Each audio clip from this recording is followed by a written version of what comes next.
how many games do you think the series is going to go? I personally still think it's going to be a 6-game series, but I'd love to hear what you think. I think it's going to be 6 games. I wouldn't be shocked if it's 7 games, just because, like, again, we've been seeing like the Pistons kind of have to, get things into gear, even though that second half in game 2 was, as dominant as we've seen Detroit be. Mhm. That's still not necessarily a guarantee that that's how things are going to go. I'm just very curious to see kind of how they weather the first half in Orlando. Now, there's a part of me that wonders if, because this team's just weird this way, that they might just play better Yeah. when they're in Orlando, because like this team was so much better last postseason when they played at the Garden. Oh, yeah. And now don't get me wrong, sorry Orlando, but your arena isn't exactly the Madison Square Garden. So there's not the hype that comes with that. But I do think this group does relish the ability to get a win on the road. Plus, quite frankly, I think there's something to be said about the fact that there isn't the psychological element that there was the first 2 games of like, hey, no pressure, but it's still been 18 years since you've won a home game in the playoffs. If you could get that done, that'd be great. Like that's not a thing on the road anymore for this team. So I imagine that if anything, that might charge them to play better. And I mean, heck, that's kind of what we saw with Orlando to start the series too. So it wouldn't entirely surprise me. Yeah, I think what you said about them playing on the road, because I remember like they could not win a home game last year at all. And I think a lot of us were like, yeah, let's kind of like, get the monkey off our back, like finally win a home playoff game.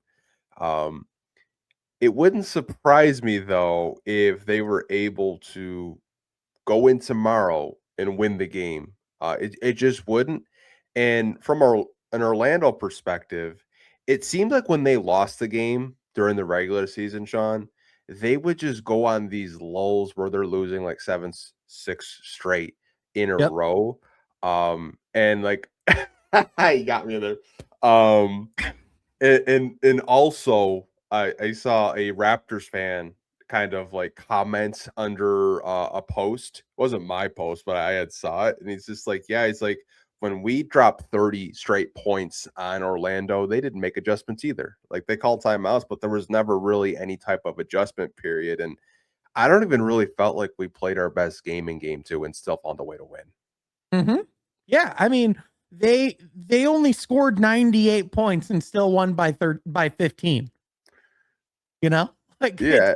like with all those turnovers, with everything, it's like that first half, the Pistons, like probably didn't even deserve to be tied at the half the way that they're playing at certain points there. So yeah, it's interesting because it's really kind of about seeing them chain together like much more consistent of a game. And I asked JB before game 2 because like there's been a lot of talk about the psychological elements that this team had to overcome to really like win at a high level in the regular season.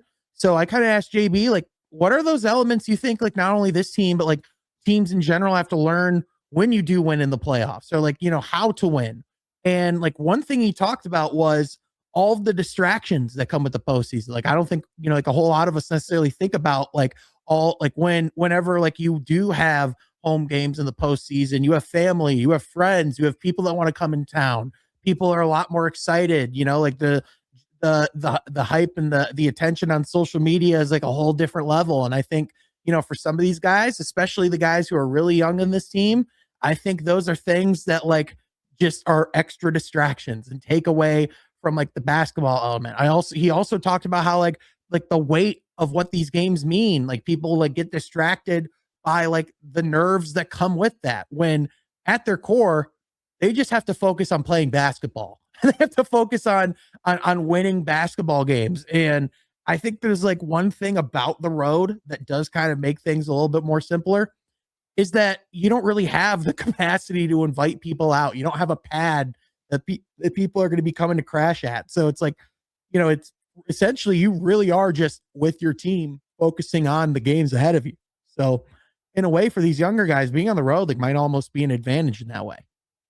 Yeah, I think it's definitely an advantage for the Pistons, not so much the Magic, because I think more of the I think I said it with the on the podcast with you and Kool-Aid and everyone else on there. Like, I feel like the Magic have way more pressure on them organizationally than the Pistons do. And that might actually kind of sound like crazy for me to say, but like Jamal Mosley gets bounced in the first round, and we've just seen one of the coaches they might have been interested in, and Taylor Jenkins, just get a job in Milwaukee. Like, Yeah, Billy Donovan's like apparently like looking at house listings the way people are reporting it. Like, it's like not obvious, not literally looking at house listings, but people are like, yeah, that might be a Billy Donovan spot. Like, it is very transparent that, like, hey, Jamal Mosley, do well this postseason or you're not going to have a job. That is pretty significant pressure. yeah, You like have Charlie Villanueva saying, hey, Paulo, thanks, but you're going to be in Milwaukee.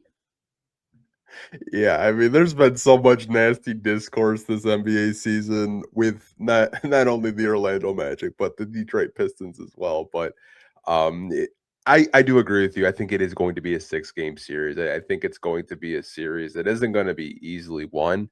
Mm-hmm. But I'm going to be very interested to see, like, can the Pistons replicate that third quarter for a full 48? Because if they can, no contest whatsoever. Yeah. Um, it's that defense is insane.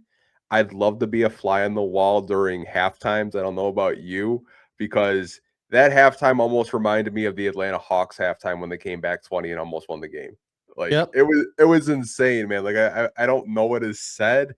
I don't know if they're drinking Michael Jordan's secret stuff back there, but it's like, man, like, just the way that they came out. Like, when it was an 8-0 run, I was like, oh, cool. And then it's like broadcast a 23-3 run, like 36-4. I was like, what? Holy, I'm just watching it. I don't even like realize like Orlando had only scored like 4 points within like the first like 7 minutes of that quarter. Like, absolutely insane. Yeah, JB does a really good job a lot of times. He's done it a lot of times throughout the season where he knows exactly what to say and when to say it. And he was very calm coming into this game, but I think like at a certain point, 6 quarters in, it's like enough's enough, man. Like, something's got to change here. And yeah, like it's just like clearly whatever he said and like in the way that they responded was just, I mean, utter insanity. I mean, the fact like a 30-3 run at a playoff game is just unheard of. Did you see the memes like at halftime that some people are like posting, or like after the third quarter was over? I think it's like an old like Premier League soccer coach, and he's like going around the locker room just like smacking them all in the face.